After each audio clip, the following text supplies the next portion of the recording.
As you can see, I come from a different perspective on stewardship, not an expert. That's why we have you here to help us. We are aiming to help our children and to work together. And actually, this is one of the departments that we most closely collaborate, that we have an open dialogue, and that we're always looking at ways we can work together. I think I don't need this microphone. Is that correct? This one is fine. And I think I just want to share with you a few things that I'm here going to show you, to explain a little bit of the background for what we do in children's ministries that can help you understand how you can collaborate, how we can collaborate with you. That's the other side. Let me see if this is coming out through the screen. And I have, as children ministries, we always have something interesting, a curiosity I want to share with you. You see this? A nice bicycle. I love bicycles. Not that I ride them too much, but I do like to take pictures of bicycles. And I have this one in my office to represent all of us. As adults, we are here thinking of what we can do for adults to be good stewards, to give their offerings, to give their tithes. And we want to think of starting from this perspective and look down to our children. This is where we start. Why do we need to work together? And I know you've been discussing and you've been talking a lot on what you can do. I just heard the last of the conversation. And I know you may have these questions in mind. How can we work together? And I just want to share with you what we are working on. And the first thing is, what do you believe is most important when planning for discipleship? Not just children, but let's look at children because we simplify it. Is it the programs, the activities? You know, we have many. Or is it the process? Programs? Anybody? Activities? It's in green. Process? It's in green because that's what we do, right? So we are looking at imagining how would a church look like if we do just programs. You know, a program here, a VBS, Sabbath school, a stewardship week, impacting in different ways. Or imagine what would happen if we think of the whole process and how these different programs and activities and initiatives align. In other words, we could be planning lots of events, activities, trainings, resources, here and there, throwing the seed, hoping that the soil is ready for the plant to grow, for our members, for our children to grow. Or we could take those initiatives, those programs, those activities, those resources, and think of the discipleship process. Think of how does this align so that we can see growth. It's true, you just mentioned it's hard to measure because it's people. But we're looking at this in our growth mindset, and we aligned the process into 3 simple, easy words, action words. When you think of discipleship, we look at disciple making, not just discipleship. And that's also another concept to discuss, but we're using more disciple making. It's the trend too, but it's also because of the mindset that comes with it. That you start as God did, loving, you teach, and you lead, so that the person will love, will teach, and will lead, and it will continue in the growth. So what does it mean for us in children's ministry to love? for the children's disciple making. So to love comes with relationships. You cannot trust me if you don't know me. I know a few of you, very few, and you might or might not trust me. But when we want our children to trust God, to love God, they need to trust us as adults. The baby needs to trust their mom. That's how they learn to trust God. They need to trust us as adults so that they can understand God's love and will be able to trust Him. So the first aspect is preparing the soil, building the setting, yes, the foundation for everything else. And that starts with building trust. What does that mean? For us, simple. Know the children. Think that the children need to be known. Do you know all the children in your territories? I hope your children's ministry at least knows the numbers. Of course, but think of your local church. If you go to one that has children, do you know them? It's hard to work with someone you don't know. The other aspect is meeting their needs. Just the baby needs to be fed, needs to be taken care of so that it can grow. Our children in the spiritual aspect also need to have their needs met. Some of their needs, to be known, to be loved, to be accepted, to be valued, to feel safe. And we're just recently this morning, we were talking about safe churches for our children, for our members, especially for our children. Safe place where they can come and not be hurt, where they can grow. And of course, needed. If they don't feel needed, why are they there? Especially the teenagers. Think of those that are making decisions for Christ.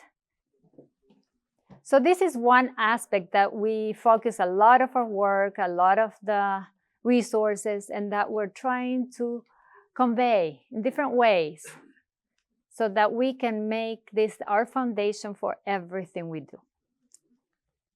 And then we go to teach.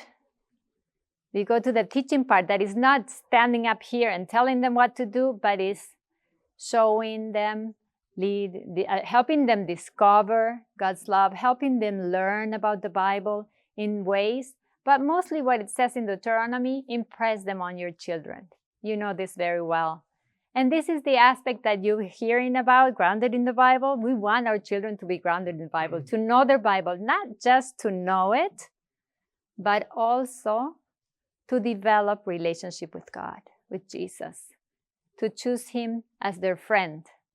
So this is the aspect where we put a lot of effort, materials, and we teach the faith in different ways, but not just for information, same as you are also probably thinking of, that it's reaching their hearts and their lives, because we want to see them in heaven.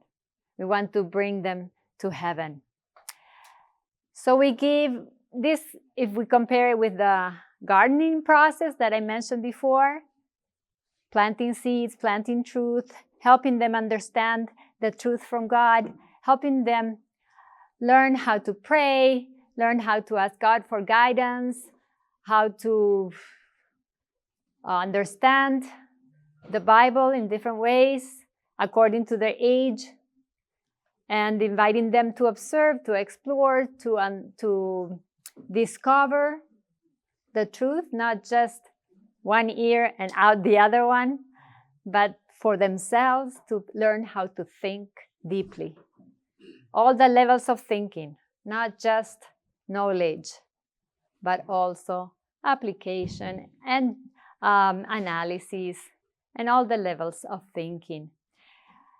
Of course, supporting that with all the literature, media, protecting them, as I mentioned before, from abuse, from spiritual abuse, understanding the truth correctly, preventing the misunderstandings, not only by what we say, how we call them, words, oh, you're always misbehaving and other things, but also by what we do. More is caught than taught. The children will be able to read us much more than we think. And they will know, even from our eyes, if we're giving that look as a mom or as a dad to the children, and they know what that means. And when we do it with love, or when they're afraid of us. And they're afraid of many adults in the church, sometimes, sadly. So correcting their understanding, and at this stage should lead us to invite them to say yes to Jesus. Say yes for a lifetime of commitment, of discipleship, of being Jesus' disciples. And that's our goal, every child a disciple of Jesus. And encourage them to give their life to God. But that doesn't end there. Sometimes you just mentioned about numbers, baptisms. Yes, we want our children to be baptized. We want them to be, and they are very eager to develop a relationship with Jesus. Their hearts are tender, they're impressionable. They can accept Jesus very easily because they are very sensitive. We get hard as we get older. So that's why getting them young to understand God's love and to accept Him is so important. But then, if we don't continue growing that plant, it will die. That's why we have resources that help our children grow, like Sabbath School material, which is the most important tool and element because it has all these components of discipleship, the love, the teach, and the next I will show you in just a moment. It has everything in it. It's a package that works everywhere in the world. And as you see there, and probably you all know about this, right? The new curriculum. We promote it. Sabbath School develops the material, but we promote it around the world and help the implementation because we're interested in this discipleship process, disciple making of our children. So our first aim is to have them know and love Jesus. But then, as I said, even if they're small, we want them to grow, to continue growing, not stop. Even if they have been baptized, to continue growing. That's because we want them to follow, to apply what they have learned, and to share with others. And this is the third component of this disciple-making process. The first one, love. The second one, teach. And now, lead. What does it mean? It's the focus on mission. It's when they go and apply what they're learning. It's where they follow Jesus and continue growing spiritually. If they're little, they may say, yes, I love Jesus. Yes, I want to follow Jesus. Yes. But then they learned in Sabbath school. Now they have to put it into practice at home. If they learn about being kind because of the Bible story and the different elements done in Sabbath school, they go home and they're invited to do something about it. Now, this means they could be developing their relationship with Jesus, their spiritual habits, personal prayer, their personal time alone with God. And you know that the beginners, the 1-year-old, already has in their Sabbath school quarterly activities and instructions for the parents, what they can do to start developing that element of personal time alone with God. Even 1-year-old, 2-year-old. Is that important? Experiencing God. And here comes stewardship. Applying what they have learned. They have learned about stewardship in their previously because we've had Sabbath school material, we've had trainings, we have different resources. But when do they practice that? How can they practice that? How can they put these stewardship principles into action? That's when they are rooted. That's when they come in as part of their growing process. And you don't always take these three aspects as different. Sometimes they come all together. You learn, you apply through the loving action of adults who mentor. Here also comes the aspect of participating, putting into practice in the church. Have you seen the children lead the audio, help with the audio visual in your church? Have you seen them leading worship, leading song service, greeting, deacons, counting the money? Yeah, they can participate. That's how you are going to get them to develop those skills as they put it into practice in their local safe environment with instructors, with mentors, safe mentors. Hopefully their parents will be the ones helping them so that they can develop these skills.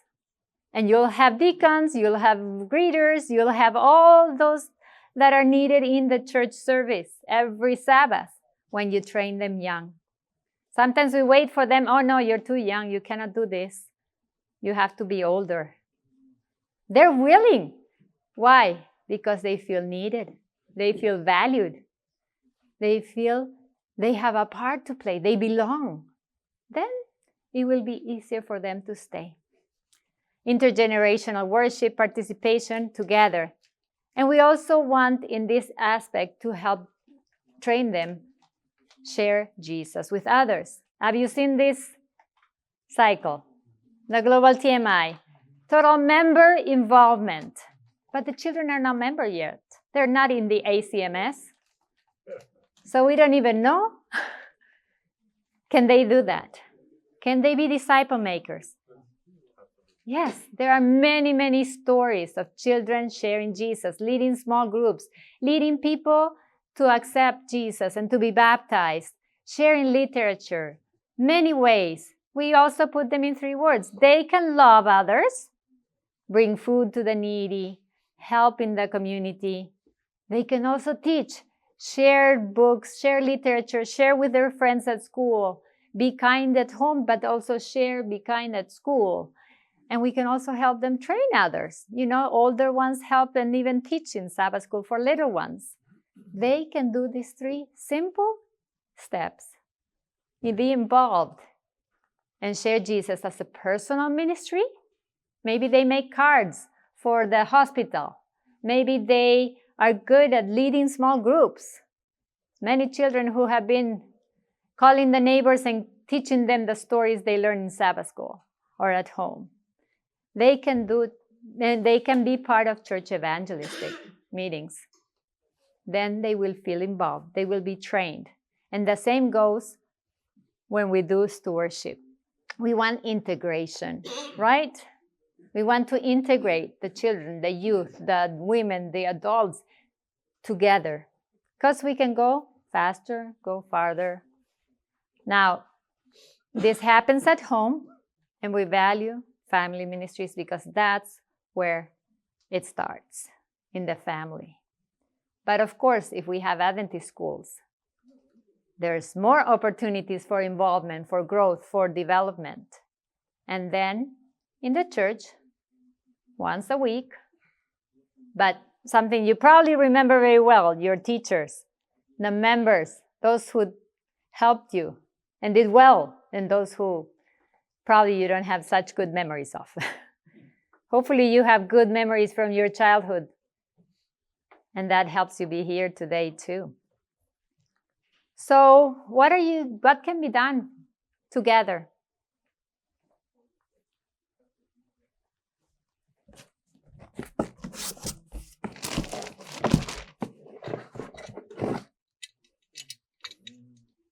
A little one?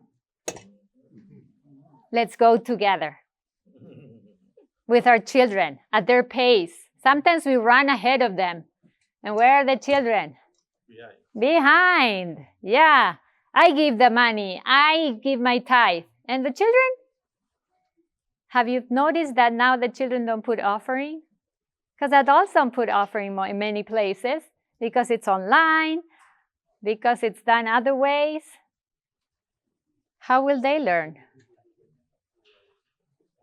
How will they learn if they don't see us? How will they go with Jesus, which is our motto for this quinquennium, if they cannot see us doing it? If we don't go at their pace, Yes, and we fall behind sometimes. We fall down. So think of what can be done and what is being done. Yes.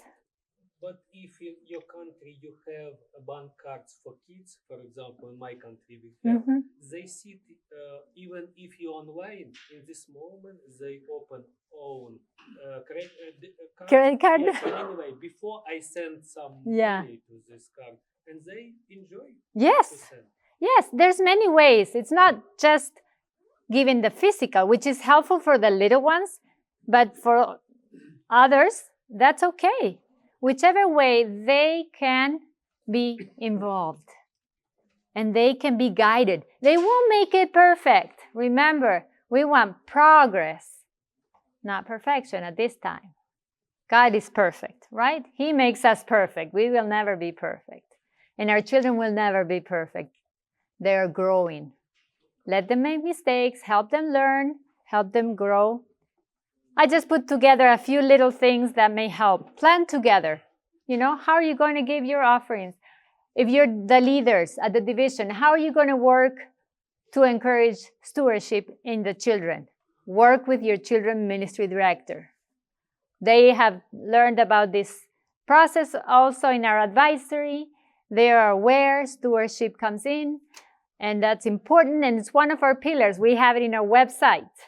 In Children's Ministry website, we've dedicated a special line there in resources so that we can highlight the importance of stewardship for our children ministries, for our families. Start small. Maybe it's just something simple. We have been collaborating. We just promote. But our counterparts do a special material for Children's Stewardship Revival Week. I needed to hold it for me to take a pic. Isn't this yours? Here you go. What do we do as children ministries? Encourage the churches to use this. Thank you. We can help looking at it. If you need to adapt, Children Ministries is there to help how you can bring it down. But we have very good... Let me just say a word. This is the Children's Stewardship Emphasis Week for this year. Yes. With illustration, it follows the adult Stewardship Emphasis Week. Do you think the children will feel they belong? It was written by Aniel. It's very interesting based on the story of David and Goliath. Very, very good material. We promote it because we can't do everything. We're two in our office, and our children ministries have many hats. Our directors have many departments. So we need the collaboration. We need to integrate. You are the experts of what we can include. We can collaborate and bring it together. You can do it and pass it on to your children ministries directors, to your youth directors. So start small. Maybe it's just a little, well, maybe it's not so little. Some years ago, this training bag was developed to help children understand. I give my promise. I give myself to Jesus. I return God's tithe. I save for the future, or for missions, or other ways. So simple things that you can do with your leaders, or you can gather from your counterparts at the unions. What can we do? And you can work together and value their input, just as I value your input and appreciate after. Yes. Value children, we talked to them about this. Help them feel valued and needed. I already talked about living it, showing it, doing it together. That means walking alongside mentors, parents, caregivers, and children. Always consider the safety, because we have the one-on-one is a sensitive issue in our churches, that we feel safe, but not always. Form the habits. Starting young will help our leaders, our future leaders, be strong in the faith. And practice, try and develop things that can help them discover the joy of giving, the joy of taking care of their body. There's many resources that have been done along the years. We have some in our website. I know SPD has done a beautiful material that I'm still trying to access and see how we can share.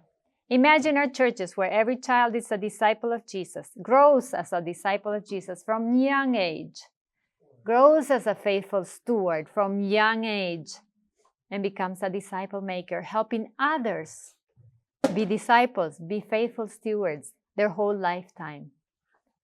Yes, programs and processes are important, but you know what's more important than that? People. That's what makes a difference. Not the resources, but the investment people do on our children. And God will go with you when you prioritize. How can we make our children faithful stewards, faithful disciples of Jesus? God will go with you, and He will be with us. And I hope and pray that you will work together, integrated for mission to children, but also with our children. God bless you. Thank you very much.